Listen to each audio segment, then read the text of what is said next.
Section 1. Hello, West Bay Hotel. Can I help you? Oh, good morning.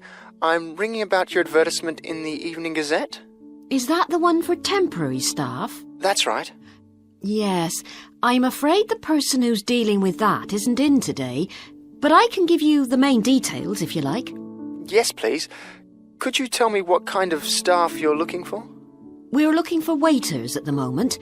There was one post for a cook, but that's already been taken. Oh, right. What are the hours of work? There are 2 different shifts. There's a day shift from 7 to 2 and a late shift from 4 till 11. And can people choose which one they want to do? Not normally, because everyone would choose the day shift, I suppose. You alternate from one week to another. OK, I'm just writing all this down. What about time off? You get 1 day off, and I think you can negotiate which one you want. It's more or less up to you, but it has to be the same one every week. Do you know what the rates of pay are? Yes, I've got them here. You get £5.50 an hour, and that includes a break. Do I have to go home to eat, or...? You don't have to. You can get a meal in the hotel if you want to, and there's no charge for it, so you might as well. Oh, good. Yes, so let's see. I get £231 a week. You'd also get tips. Our guests tend to be quite generous. Is there a uniform? What about clothes? Yes, I forgot to mention that. You need to wear a white shirt, just a plain one, and dark trousers. You know, not green or anything like that. And we don't supply those. That's okay, I've got trousers. I just have to buy a couple of shirts. What about anything else? Do I need a waistcoat or anything? You have to wear a jacket, but the hotel lends you that. I see. One last thing. I don't know what the starting date is. Just a minute. I think it's sometime around the end of June. Yes, the 28th, in time for the summer. That's great. I'm available from the 10th. Oh, good. Well, if you can call again, you need to speak to the service manager. Her name's Jane Irwin. That's URWIN. And she'll probably arrange to meet you. OK. And when's the best time to ring? Could you call tomorrow? She usually starts checking the rooms at midday, so before then if you can, so she'll have more time to chat. I'll just give you her number because she's got a direct line. Thanks. It's 832-009. 823-009. 832. Oh, OK. Yes, I'll do that. And by the way, she will ask you for a reference, so you might like to be thinking about that. You know, just someone who knows you and can vouch for you. Yes, no problem. Well, thanks very much for your help. You're welcome. Bye. Bye.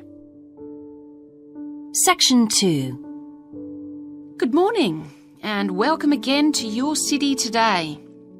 With me today is Graham Campbell, a councillor from the City Council. He'll be telling us about the plan to improve the fast-growing suburb of Red Hill. Good morning, Graham, and welcome to the show. Good morning, Carol. Now, Graham, I understand that there has been a lot of community consultation for the new plan. Yes, we've tried to address some of the concerns that local groups told us about. People we've heard from are mainly worried about traffic in the area, and in particular the increasing speed of cars near schools. They feel that it's only a matter of time before there's an accident as a lot of children walk to the school. So we're trying to do something about that. Another area of concern is the overhead power lines. These are very old, and a lot of people we spoke to asked if something could be done about them. Well, I'm happy to report that the power company have agreed to move the power lines underground at a cost of $800,000. I think that will really improve the look of the area, as well as being safer. That's good to know. But will that mean an increase in rates for the local businesses in that area? Well, the power company have agreed to bear the cost of this themselves after a lot of discussion with the council. This is wonderful news, as the council now has some extra funds for us to put into other things like tree planting and artwork. Now, we've also put together a map which we've sent out to all the residents in the area. And on the map we've marked the proposed changes. Firstly, we'll plant mature pine trees to provide shelter and shade just to the right of the supermarket in Days Road. In order to address the traffic problems, the pavements on the corner of Carberry and Thomas Street will be widened. This will help to reduce the speed of vehicles entering Thomas Street. We think it's very important to separate the local residential streets from the main road, so the roadway at the entrance to Thomas Street from Days Road will be painted red. This should mark it more clearly and act as a signal for traffic to slow down.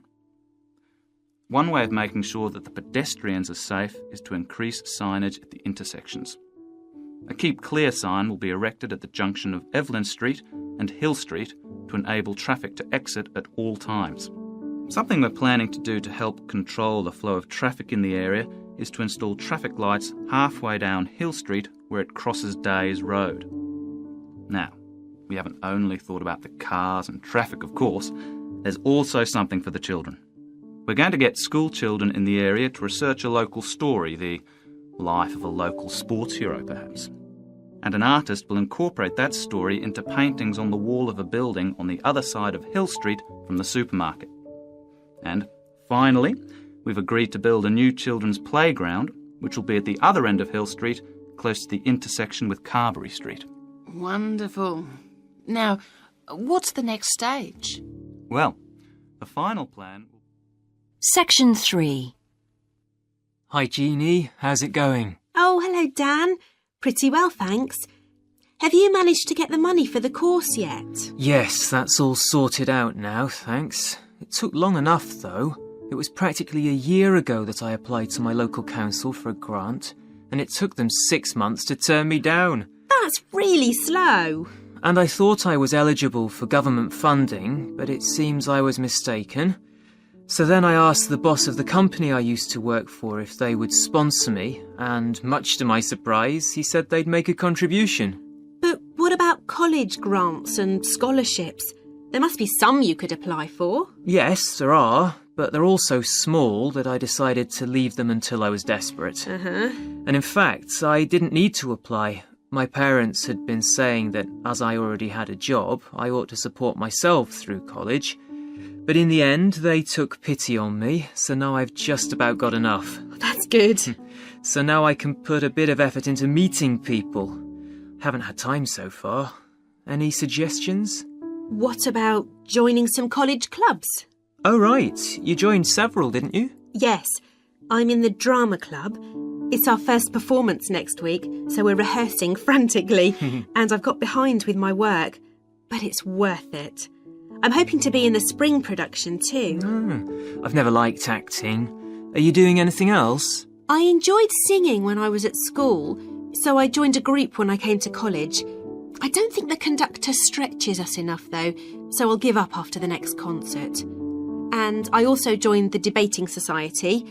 It's fun, but with all the rehearsing I'm doing, something has to go, and I'm afraid that's the one. Do you do any sports? Yes, I'm in one of the hockey teams. I'm not very good, but I'd really miss it if I stopped. I decided to try tennis when I came to college, and I'm finding it pretty tough going. I'm simply not fit enough. Nor me. I think I'll give that a miss. I'm hoping it'll help me to build up my stamina, but it'll probably be a long haul. Good luck. Thanks. How are you finding the course? I wish we had more seminars. What? I'd have thought we had more than enough already. All those people saying clever things that I could never think of. It's quite interesting, but I wonder if I'm clever enough to be doing this course. I find it helpful to listen to the other people. I like the way we're exploring the subject and working towards getting insight into it. How do you get on with your tutor? I don't think I'm on the same wavelength as mine, so I feel I'm not getting anything out of the tutorials. It would be more productive to read a book instead. Oh, mine's very demanding. She gives me lots of feedback and advice, so I've got much better at writing essays. And she's helping me plan my revision for the end-of-year exams. Do tell me, I always struggle with revision. Well, the first thing is to find out exactly what's required in the exams. Would it help to get hold of some past papers? Yes, they'll help to make it clear. Right, I'll do that. Then what? Then you can sort out your revision priorities based on what's most likely to come up. I put these on a card and read them through regularly. But that isn't enough in itself. You also need a timetable to see how you can fit everything in the time available. Then keep it in front of you while you're studying. I've done that before, but it hasn't helped me. Maybe you need to do something different every day. So if you break down your revision into small tasks and allocate them to specific days, there's more incentive to tackle them. With big topics, you're more likely to put off starting. Good idea. And as I revise each topic, I write a single paragraph about it. Then later I can read it through quickly, and it helps fix things in my mind. Oh, that's brilliant. I also write answers to questions for the exam practice. It's hard to make myself do it, though. Well, I'll try. Thanks a lot, Jeannie. That's a great help. No problem. See you around. Bye. Section 4. Good morning, everyone. I've been invited to talk about my research project into Australian Aboriginal rock paintings. The Australian Aborigines have recorded both real and symbolic images of their time on rock walls for many thousands of years. Throughout the long history of this tradition, new images have appeared and new painting styles have developed. And these characteristics can be used to categorise the different artistic styles. Among these are what we call the dynamic, yam, and modern styles of painting. One of the most significant characteristics of the different styles is the way that humans are depicted in the paintings. The more recent paintings show people in static poses, but the first human images to dominate rock art paintings over 8,000 years ago were full of movement. These paintings showed people hunting and cooking food, and so they were given the name dynamic to reflect this energy. It's quite amazing considering they were painted in such a simple stick-like form. In the yam period, there was a movement away from stick figures to a more naturalistic shape. However, they didn't go as far as the modern style, which is known as X-ray because it actually makes a feature of the internal skeleton as well as the organs of animals and humans. The yam style of painting got its name from the fact that it featured much curvier figures that actually resemble the vegetable called a yam, which is similar to a sweet potato. The modern paintings are interesting because they include paintings at the time of the first contact with European settlers. Aborigines managed to convey the idea of the settlers' clothing by simply painting the Europeans without any hands, indicating the habit of standing with their hands in their pockets. Size is another characteristic. The more recent images tend to be life-size or even larger, but the dynamic figures are painted in miniature. Aboriginal rock art also records the environmental changes that occurred over thousands of years. For example, we know from the dynamic paintings that over 8,000 years ago, Aborigines would have rarely eaten fish, and sea levels were much lower at this time. In fact, fish didn't start to appear in paintings until the Yam period, along with shells and other marine images. The paintings of the Yam tradition also suggest that during this time, the Aborigines moved away from animals as their main food source and began including vegetables in their diet, as these feature prominently. Freshwater creatures didn't appear in the paintings until the modern period from 4,000 years ago. So these paintings have already taught us a lot. But one image that has always intrigued us is known as the rainbow serpent. The rainbow serpent, which is the focus of my most recent project, gets its name from its snake or serpent-like body, and it first appeared in the Yam period 4,000 to 6,000 years ago. Many believe it is a curious mixture of kangaroo, snake and crocodile. But we decided to study the rainbow serpent paintings to see if we could locate the animal that the very first painters based their image on. The Yam period coincided with the end of the last ice age. This brought about tremendous change in the environment, with the sea levels rising and creeping steadily inland. This flooded many familiar land features and also caused a great deal of disruption to traditional patterns of life, hunting in particular. New shores were formed and totally different creatures would have washed up onto the shores.